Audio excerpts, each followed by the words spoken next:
me turn my talk. Here we go. How he said he living life as a gringo. Where you question where you fit in every time you mingle. They say you do this with not enough that. My rapping is really bad. This life as a gringo.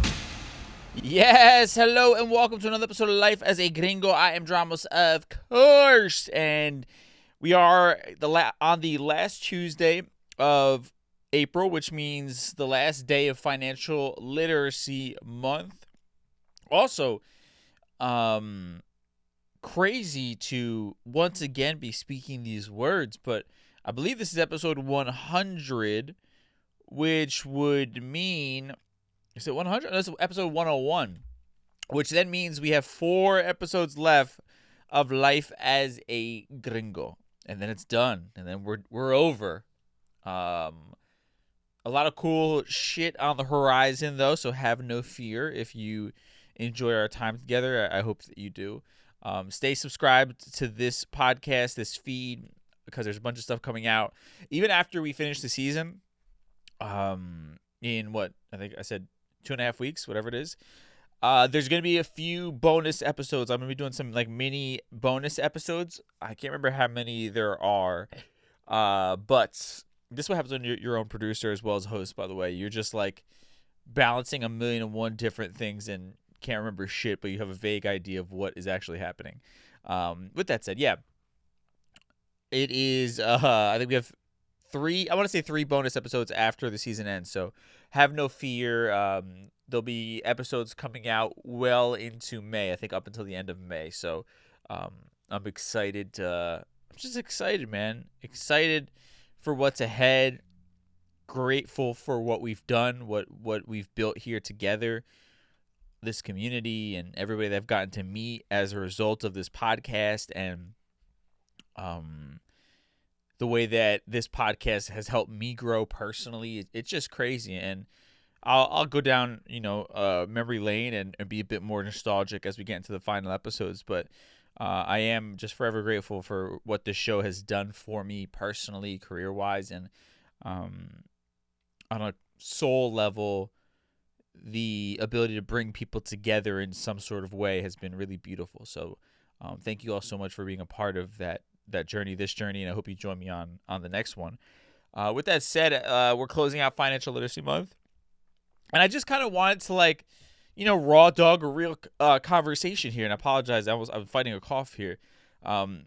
Dude, I don't know what is in the flu that they're giving out these days, but my God, every once in a while I'm still getting this fucking dry cough, and like you just heard right there. But as I was saying, we're closing out Financial Literacy Month. I wanted to just do like a solo episode and just kind of like decompress all the information we took in, and not necessarily like highlighting our best of, but I just think my mindset around money and finances has changed a bit over the last couple of years. I think this last year specifically, and then I think even with these conversations I've been having, kind of opening my mind a bit more. So I just kind of wanted to have a raw conversation, I guess, around my decompression or my takeaway from, these convos that we've been having this month. So with that said, we'll have one long Mi Gente segment. Mi Gente.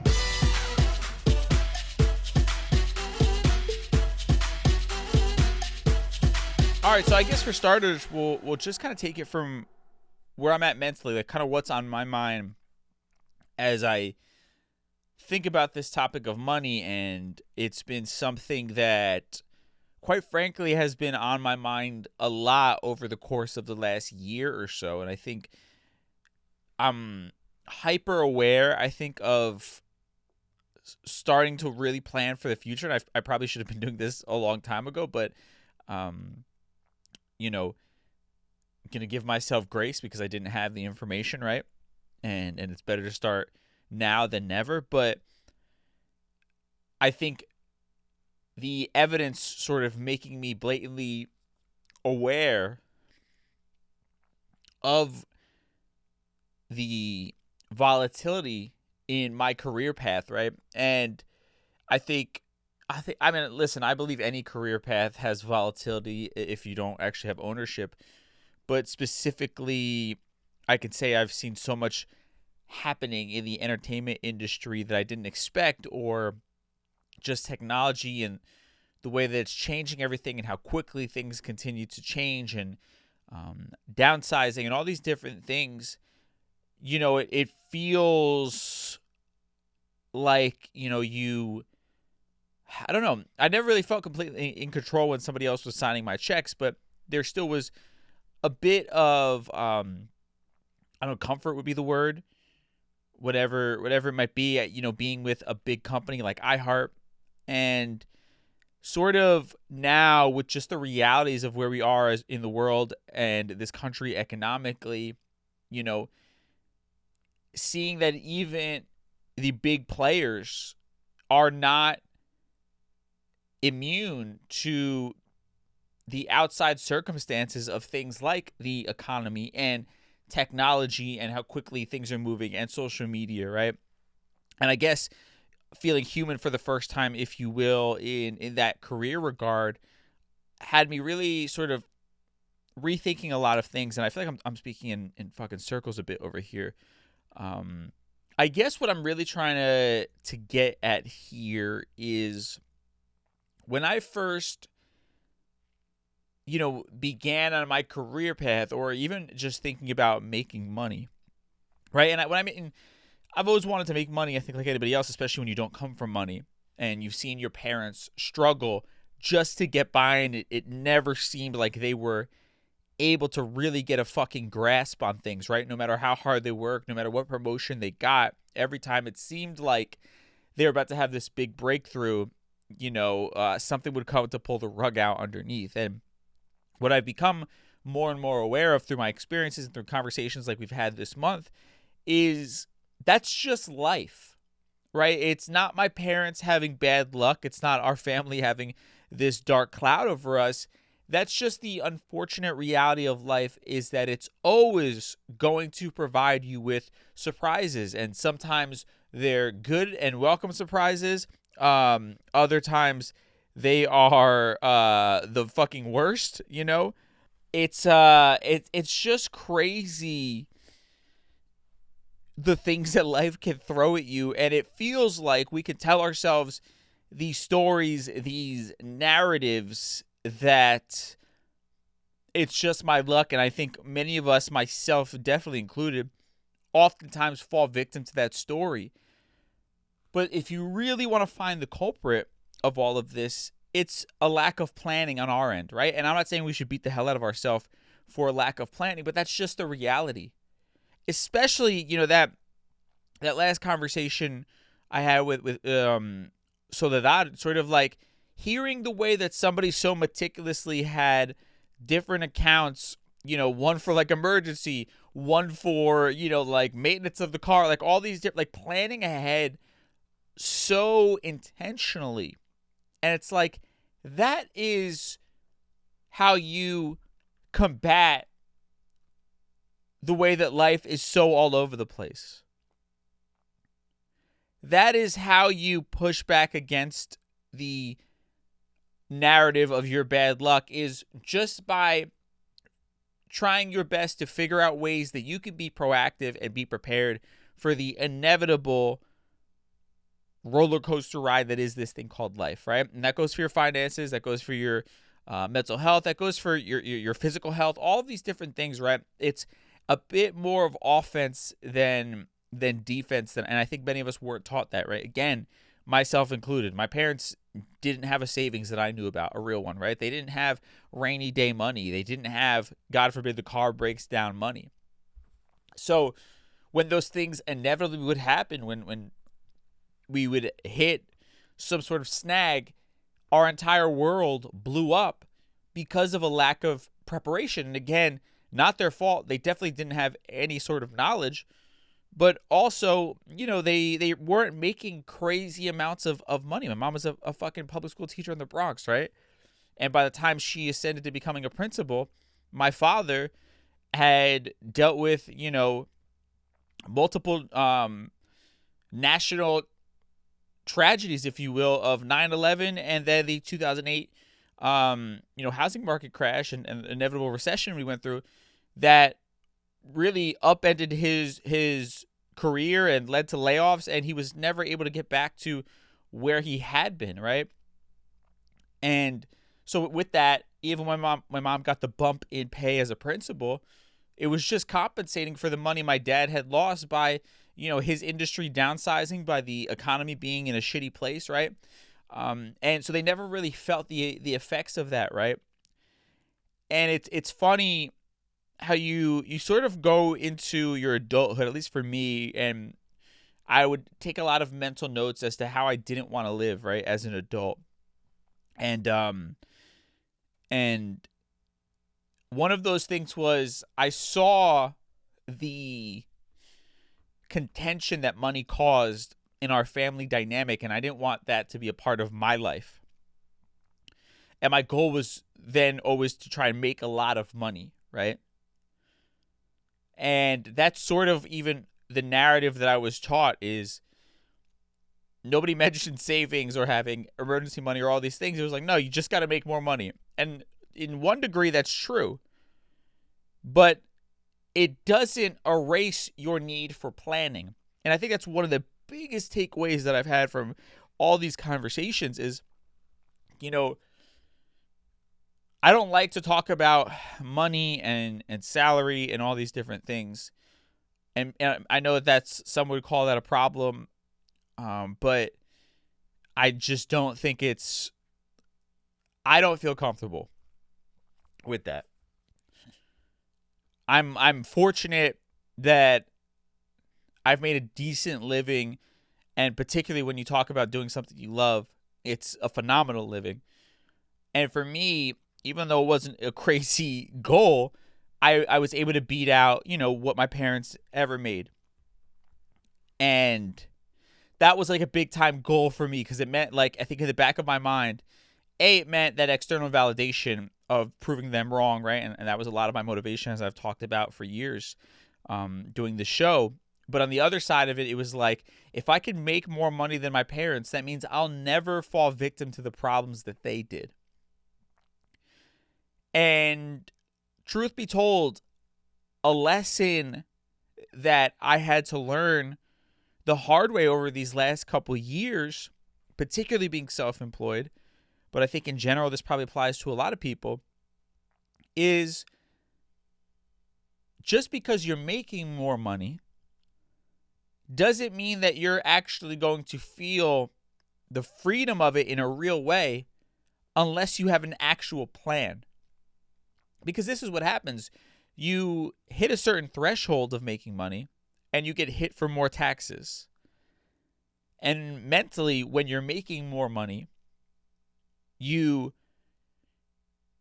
can easily fall victim to spending more money, which quite frankly I did. And while I feel like I'm not of a materialistic type of person who's blowing money on stupid shit. I've been very modest about, not wanting to go out and get a brand new car for no reason and driving a car that's cheap to maintain and all these things. And not buying the cool looking house, but instead buying the one that was an investment property as my first property.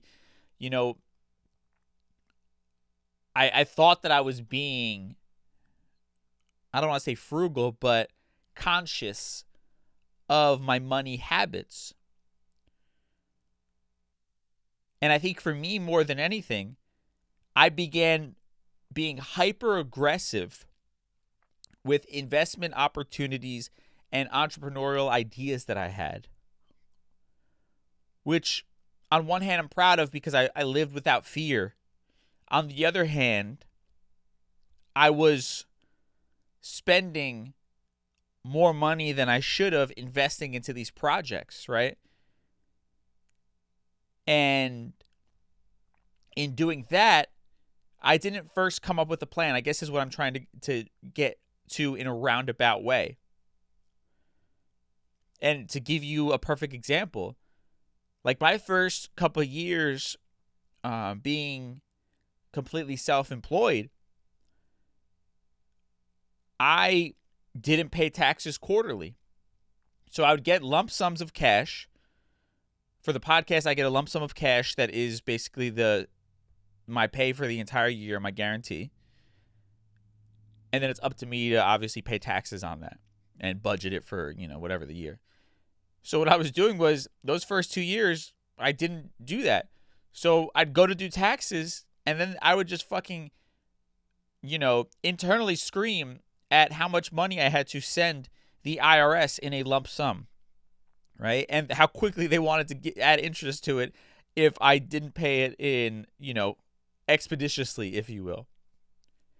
And that was a lesson learned. That was unnecessary pain that I had to go through because of a lack of planning on my end, a lack of being intentional and saying, okay, quarterly, we're sending this amount of money to them, right? Or let's calculate for the year and let's just rip the Band-Aid off right now and send them a lump sum so that we're not spending the entire year thinking we have more money than we actually do, right? Because that was the other part. I had this money sitting in my account.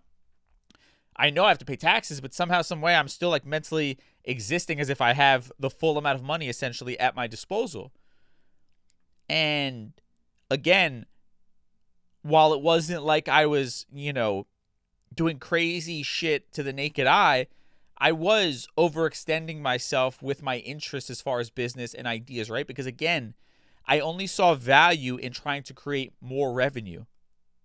I didn't see value in saving and being proactive in budgeting and all these different things, right? To me, that was something I was going to do after I hit it big, essentially, is what I would tell myself, right? But for now, risk, right? And the irony of all of that is I would find myself in the same position that my parents were when they were making substantially less money or didn't have, or, I'm making more money and I don't have all of the expenses on paper that they did as far as 2 kids and everything that goes along with that, right? And paying 2 car payments at that point and whatever else it is, right?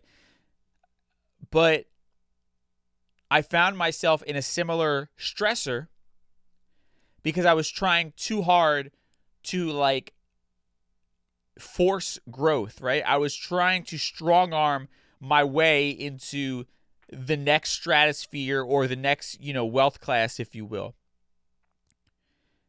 And again, as much as I believe in having to pull the trigger on ideas and do these different things, you also have to have a level of patience and tact. And I guess what I'm taking away from a lot of the conversations we had this month, it's not always just being on the attack, right? I talked about offense, and when I say, offense, like I started the show, like I wish my parents did more saving or taught us more saving, that's offense to me, and offense is also investments and things like that. But it's like, I guess if you're a football fan, let's say, right? It's not all about throwing Hail Marys, which essentially is what I was doing with these entrepreneurial ventures. I was throwing these deep Hail Marys that don't have a high success rate, just like in the NFL, right? In the NFL, the highest, success rate are like the little ding and dump passes, they call them, right? The short yardage passes, you dump off to a receiver, you take the easy win. But instead of me doing that, which I would equate to saving and low risk stock investments and things of that nature, I was all about Hail Mary after Hail Mary. And eventually I got into a stressful situation where I'm like, oh man, so much of my money is now tied up in these projects, which as an entrepreneur, majority of your ideas are not going to yield the results you expected, right? Most people are living off of the couple big wins, right? But they shot a lot of shots to get those couple wins. And I guess for me, my biggest takeaway, and I keep saying that, and I keep talking in circles. These are just takeaways. We're not gonna call it the biggest takeaway, but there's a bit of patience needed, right? And I think this bleeds into maybe some of the mental health conversation, and motivation behind building wealth. Because why is it that I wanted to build wealth so quickly? Why was I so hyper focused on that? Now, part of it was that I genuinely enjoyed the things that I was doing and the things that I am doing, and I wanted to 10x them and do them bigger. And I have a natural competitive spirit, and I want greatness out of myself, and I think those are beautiful things. But on the other side of it, a lot of it was probably also some trauma responses, right? I was the broke friend for so long who didn't have anything to show for all the hard work he was putting in. And now I not only wanted to match where people that, my peers were, I wanted to stand over them essentially, right? And as much as I have pushed past the need to impress people with things like the car I drive or the house I live in or whatever it might be, there still is that part of me that is wounded in wanting to be enough. And I think much of my pursuit of monetary success is looking for the external validation, be it from my peers, be it from my industry, be it from women, whatever it might be.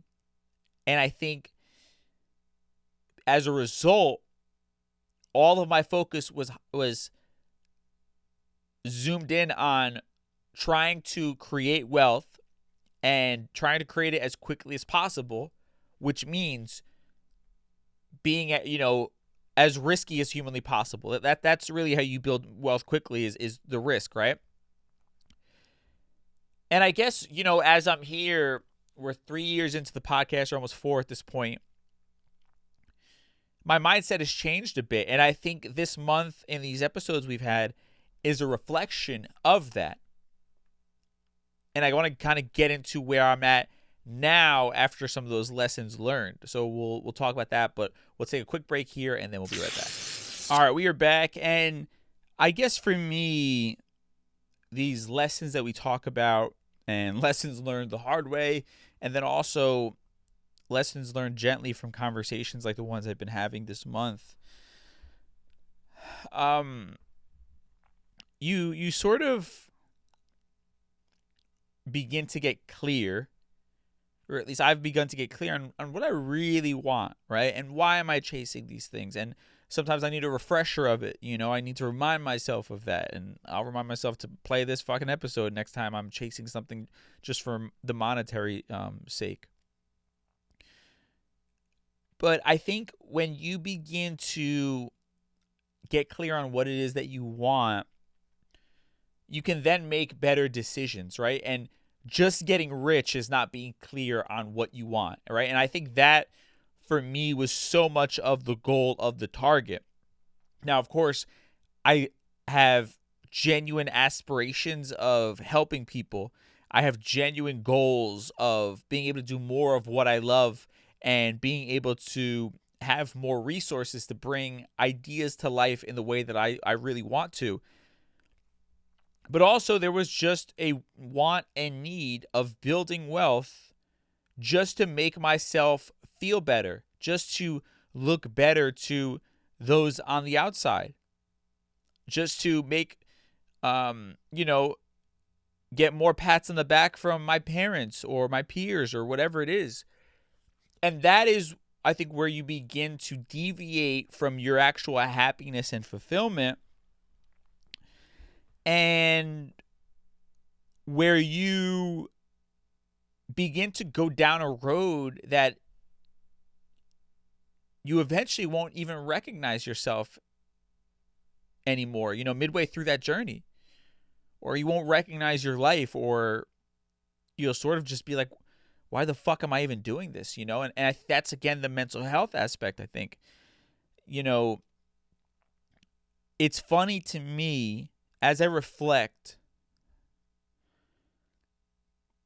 on this journey of life as a gringo, of the brutal self-education of finances, not having grown up with knowing anything about these things. I reflect and man, the year I got the podcast and then the couple that followed it, I'm in a position where I'm doing things that I love. I'm getting paid more than I've ever gotten paid before. And my lifestyle is far more of what I want it to be. Now, it's important to keep striving for more. I think we have to always be, have something we're working on and working towards. But it's important to not allow that to cheapen the present moment. And I've talked about this ad nauseum, right? It feels like deja vu as I say that. But I guess for me, it's like I was white knuckling life because I was so obsessed with accumulating more revenue, more income. And I was getting frustrated that I wasn't there yet.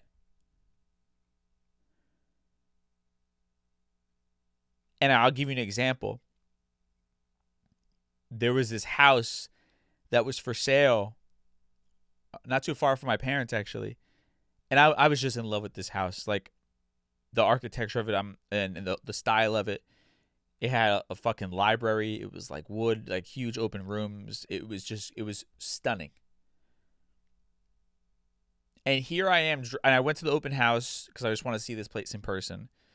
And my initial goal with that was like to just be inspired by it, right? Like, I want to be able to afford this one day. There's this house that was basically, this is literally, I feel like I just bought my property probably a year prior to that, maybe not even. And this house was double at the time, double the cost of my first property that I bought. And I remember leaving that open house at first motivated, like, all right, well, how do we make more money? Like, let me figure out how much money I have to make a month, a year in order to get approved for that loan. And then once I did the calculations on that, all right, what's the idea to get us there? But that quickly turned to frustration and anger because I didn't have a clear answer at that point. And then that just cheapened the fact that you're literally still a new homeowner. You have your dream lifestyle of waking up when you want to wake up, essentially. You make your own schedule. You're hosting a podcast. You have your own platform. Like, you have so many things you dreamed of, and it's amazing to have that goal of, 3xing or 5xing, whatever it was at the time, your salary to afford this house. But don't allow that greater dream to make you a fucking crazy person in the moment that doesn't appreciate what he has, and then on top of that, begins to make erratic decisions just to chase a quick paycheck or to make more money and take risks that you are not prepared for. And I think that is so much of what I had to learn, right? Like, I wish I had a conversation with sort of that, around that time, because then it would have been, all right, well, we're not going to fucking do the Las Vegas, dice roll version of trying to make more money, right? Where you just bet everything on red and hope for the best, which is essentially what I was doing. We're going to create the long-term plan. X amount in the savings account, X amount here, and then how do we, increase our salary by X amount as well? But planning ahead, right? Because even if I would have done the salary requirements, if I wasn't planning ahead for the costs of everything, of closing, of moving, of fucking maintenance on it was a pretty large house on a large piece of property, the amount of maintenance that is going to go into it each and every month. I wasn't thinking about that type of shit. So thank God that I didn't get the increase in revenue that I was hoping for, right? Like, God protected me there. Because I would have lost that house probably, I wouldn't have been prepared, and it would have been another burden, right? That's the idea of like being house rich and cash poor. So I guess, for me, I'm no longer like, how do we quickly do this? I'm now in the mindset of, how do we become happy and grateful for what we have while being patient and slowly building for the future goals?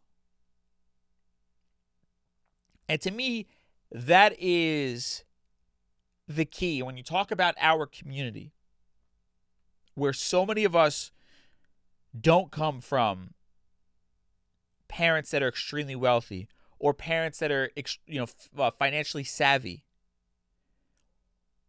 And for many of us, your parents might be the first-time homeowners. Maybe they're the first-time college graduates. Maybe you're the first-time homeowner. You're the first college graduate.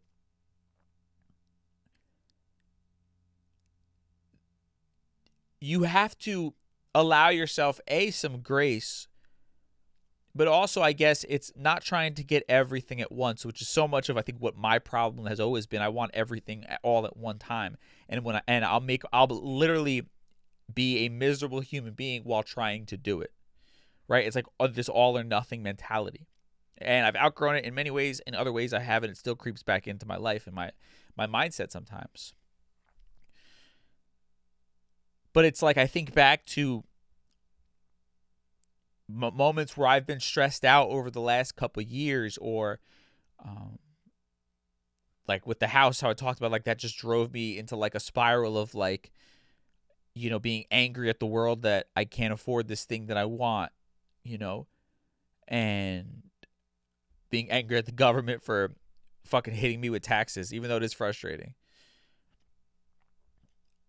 But again, it's like, it's that behind closed doors, slow work, the planning ahead, the planning for unexpected things, planning for the car breakdown. Like all those little things protect you from the rug being pulled out from underneath you, which is so much of what makes us mentally unhappy or depressed or frustrated at life, right? It's really just a result of being ill prepared. And again, that's nobody's fault, but it's something to learn and want to be better at,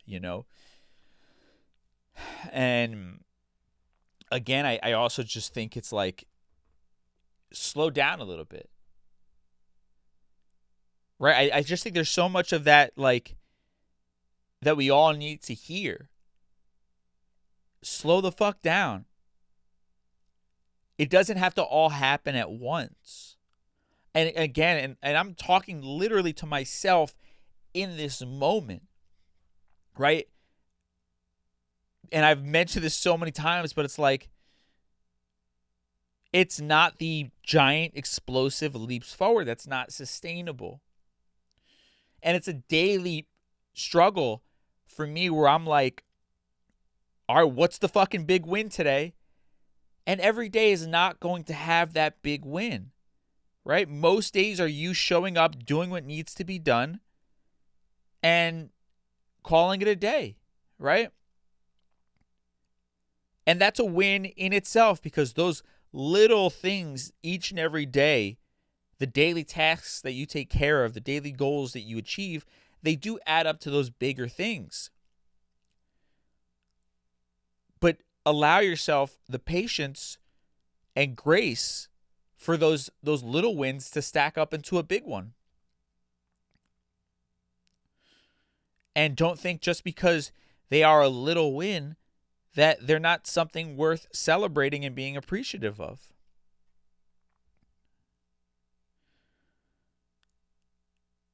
And again, I think that's so much of like our problem with money. Right? It's what causes so many of us to go and blow our paycheck on something we can't really afford, because we want that feeling of being successful. But we don't want to have the patience needed to be truly successful, right? To actually be fulfilled.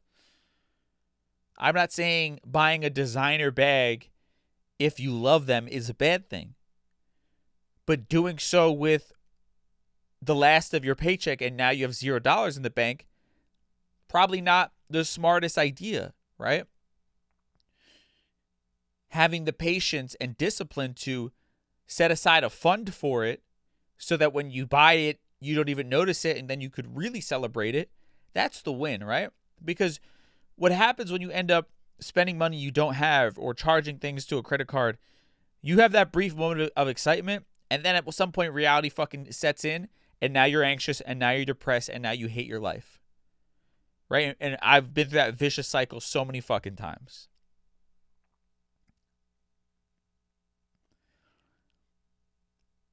And even for me, like and now I'm just kind of like unlocking core memories in my brain and shit. But like,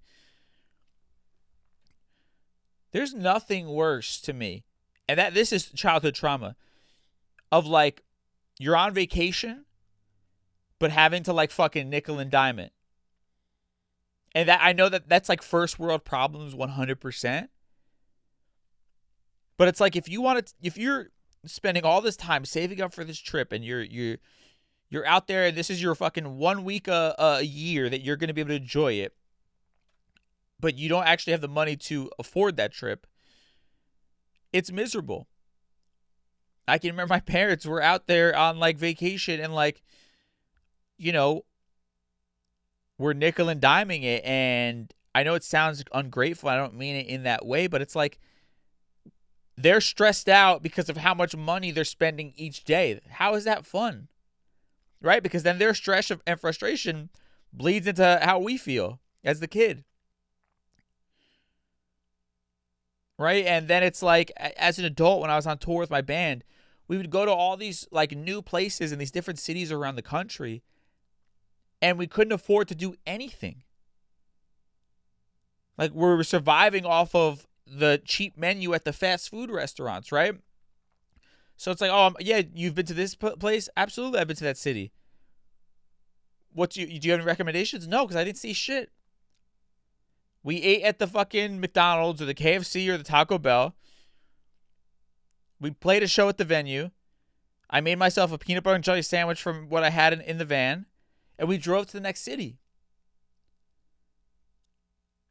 And it like all these events, as silly as they sound, they were like a slightly traumatizing experience of like never really being able to indulge in life, and also like the hard work you put in. Because the irony of it is, even though we weren't getting paid for those shows, it took a hell of a lot of work as like a band that nobody ever heard of to book a tour around the country.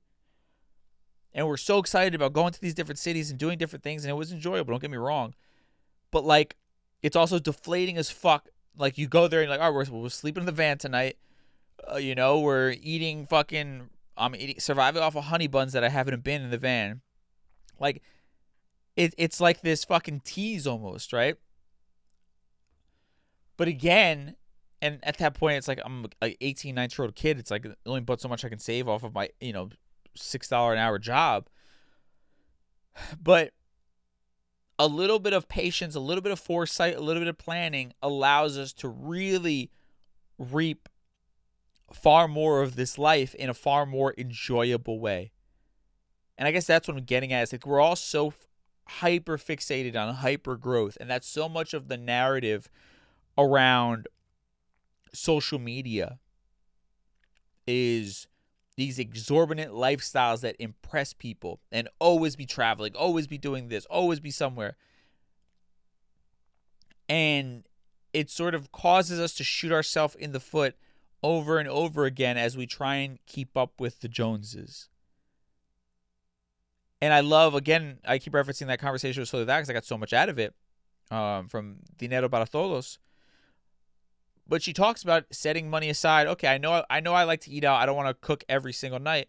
This is our fund for even just the local restaurant down the street, right? But like, planning just down to those details so that you're not in a place where you're overspending, which then leads to you not having money when you need it, which then leads to you having a downward spiral of depression and hating your life, and going down the rabbit hole of things are never going to change, and then which usually makes you just spiral even more. And it's just like this vicious fucking cycle, which again, if we could just be proactive and be a bit more patient, we can avoid as much as humanly possible. And then at the same time, I'll pivot to the idea, and I'll sort of end on this note, us overworking. Right? So many of us saw our parents killing themselves each and every day. Many of them doing jobs they hated just to get by. And we're of the privilege of having a leg up on them. But here we are, because we're chasing this designated idea of success. We're taking on extra jobs, extra gigs, jobs we don't like, staying at jobs we don't like because of money. We're doing all these extra things, spreading ourselves thin, stressing ourselves out, just to chase after a lifestyle that we may not even really want. And we talked about the American dream this month and the fallacy of it, how it was never really set up for us as people of color. Again, and there's been arguments about the American dream really just being a great advertising campaign of consumerism, essentially. There's so many things within that, right? We're like programmed to chase things that we don't actually want, and then we get them and we're like, why am I not happy, right? And it's because we're not in alignment.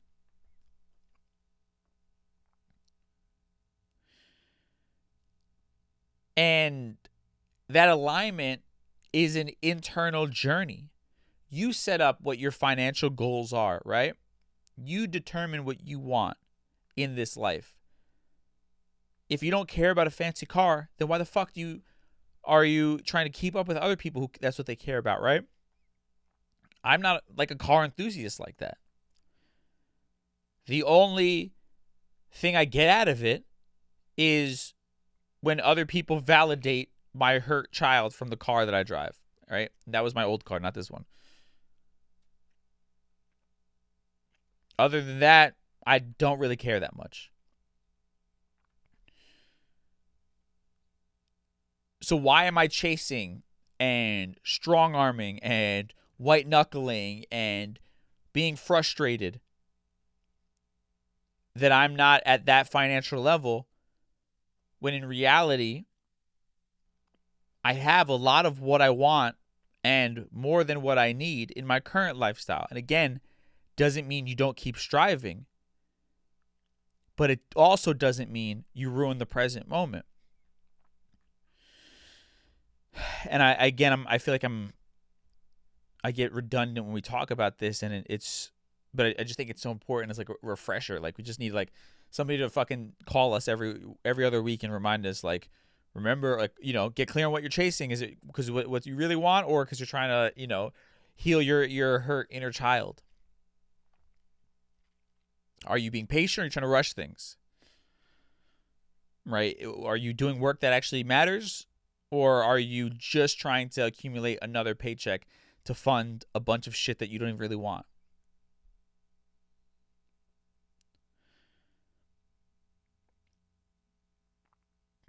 And I guess, I don't know, to surmise it all, for me, what I'm realizing is I don't really need much. And alignment and fulfillment aren't coming from me making excessive amounts of money. They come from the work that I'm doing, the people that I'm connecting with and potentially helping, and the ability to not have to have anxiety about my finances. To be able to do the little things that I want to do that make me feel free, right? I want to be able to go out to eat a couple times a week or order food, whatever it is. I would like to travel to Puerto Rico every other month. And I'm not doing it as a baller. I'm going and staying at, for free at the house that I have over there thanks to my family. So my expenses are renting a car and just hanging out. But I don't have to be a fucking millionaire is what my point is, to do all those things. I want to have a studio, which I already have. I want to have my own place, which I already have. So why am I making myself miserable worrying about some tax bracket and worrying about some symbols of status that, when I'm having a raw and honest conversation with myself, are not a part of the conversation, are not a part of like the equation when I ask, what do I look like when what does my life look like when it's in alignment, and what do I look like when I'm fulfilled? So really, life is a lot simpler, is I guess what I'm getting at. Because what I say is, okay, well, what do I need to do to actually get these things that I enjoy doing? Okay, well, I have the career that I like, I enjoy, that I love. Awesome. What are the extra things? Okay, maybe I need to have a budget of an extra $100 a week that allows for me eating out twice a week. Awesome. I want to be in Puerto Rico every other month. Okay. On average, I spend about $250 on a flight. Rental car might be another $100, $150.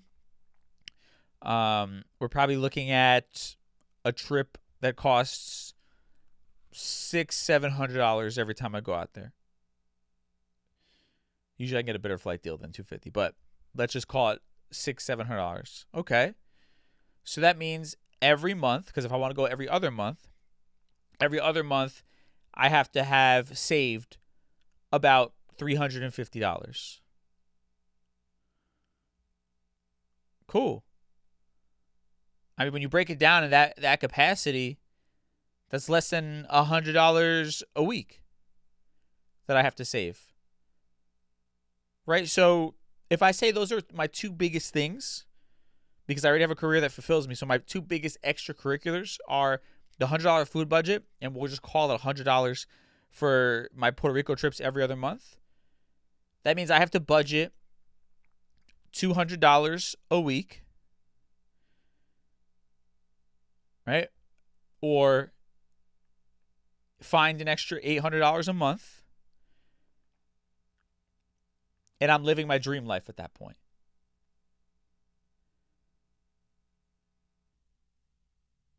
And anything else that doesn't involve that, I can cut back on or erase from my regular spending.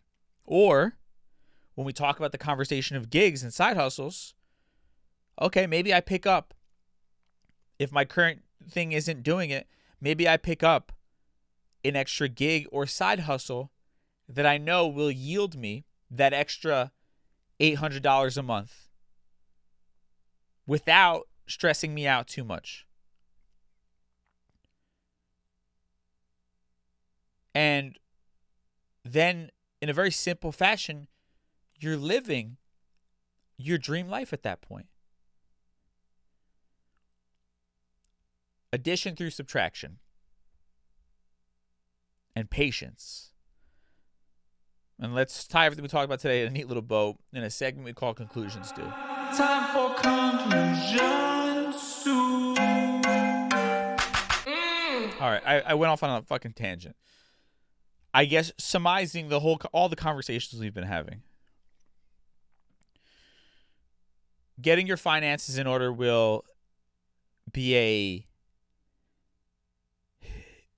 release and a benefit for your mental health. Getting clear on what you want and not allowing yourself to be distracted by what you're supposed to have will be a relief on your mental health. Planning ahead so that when life inevitably throws a curveball at you will be a relief on your mental health. We talked a bit about the American dream. There's no one size fits all. The American dream is probably a fallacy. What is your dream? Insert your name and the word dream and let that be what you're chasing. Talked about gigs and side hustles and all these different things. If you're going to strive for extra, if you're going to bend and pull yourself a bit thin at times, trying out entrepreneurial ventures or just trying to make a couple extra bucks, make sure that it's worth it. Make sure that it actually adds value to your life beyond just the financial. What are you doing it for? Are you doing it because you love the entrepreneurial journey and it satisfies you? Are you doing it because it's a hobby or a gig that adds, is something you genuinely enjoy, so it's a bit of a relief from maybe what you do for a 9-to-5? Or are you doing it with a clear plan in mind? Like I said, if I can make, theoretically an extra $800, that means I get to live out being in Puerto Rico every other month and eating out a couple times a week, right? That is worth it to me to find a little side hustle that would add that, right? But have a real reason why you're adding more to your plate. Don't do it just for the sake of being busy. Don't do it because entrepreneurialism, is the cool thing on social media, and people try to tell you you're a sucker if you have a 9 to 5. No, do it because you have a real reason. Because it's going to demand a lot out of you. It's going to take you away from your family, your friends. It's going to make you not get as much rest as your body probably needs. Have a real reason, right? Don't just do it because it's a trendy thing. And the idea of building wealth, rather than trying to build it quickly, have a little patience and a lot of strategy. Have multiple savings for the inevitable shit that life is going to throw at you. That alleviates stress. Have a plan in place where not only are you planning for achieving the goal, so that give us that example of buying the house, but on top of that, you're also planning for all of the expenses that come along with it, so that then you can truly enjoy the experience of buying your home. Whereas now it's not a burden, but you could truly celebrate that goal because you also planned for the crazy shit that happens when you own something. Right? You have to build wealth and look at wealth through the lens of self-care. Because wealth without happiness means nothing. Wealth for the sake of wealth means nothing. It's just having clarity on what you really want and making decisions that provide you with fulfillment and put your life in alignment. There's nothing like alignment. And actually, ChatGPT said this thing the other day because I was describing something. And they said, it sounds like you're living in alignment. I'm doing the things that I love to do. If you told me, Dramos, you could do anything in this world, what would you do? I would literally just have exactly what I'm doing. Maybe at a bigger scale, more resources, but exactly what I can't think of anything else that I want to do. I love what I do. And I'm now getting more opportunities to do that and getting more resources to do that. Am I a millionaire? No. Am I living in that fancier house? No. But it doesn't mean that I can't be happy right now. More importantly than any of those external things, my life is in alignment. I love what I do. My bills are getting paid. And I'm getting the opportunities that I've dreamed about. And I wake up every day excited about the things that I get to do. And living life by my definition of happy or great and fulfilled. Living in alignment, right? Now, of course, I need to improve, as we said, certain practices, get better at business, at my finances, at planning ahead. But that's like the bigger goal, right? Is knowing once I do that, life will become far less stressful. It's not about chasing the next big bag and adding more shit to my plate that stresses me out. It is setting up systems that alleviate the stress so I can have the clarity to make decisions based upon what really makes me happy. And I think that's like the grandiose idea of everything we've talked about this month in terms of financial literacy, in terms of building wealth, is setting up systems, be it your physical, mental health, be it your goal setting and the clarity of what you really want, be it not just adding a bunch of shit on your plate for the sake of staying busy or because it's what you're supposed to do, but having intention behind the things you say yes to, and having the patience to build properly so that you can enjoy the fruits of your labor. And I'm going to stop talking before I fuck it up because I can't surmise this month any better than that. With that said, thank y'all so much for tuning in. We've got 4 more episodes of Life as a Gringo. Again, other stuff on the way. Bonus episodes coming throughout the month of May. So, even our finale, there'll be some extra things happening afterwards to keep you entertained. And as we get closer, I'll start to reveal more and more about what the next chapter looks like. But with that said, thank y'all so much for tuning in. I'll catch you on Thursday for our Thursday Trends episode. Thank you all our guests from this last month for Financial Literacy Month. Big shout out to Apple Podcasts for the support. And yeah, I'll talk to y'all on Thursday. Till then, stay safe. We'll talk soon. Peace.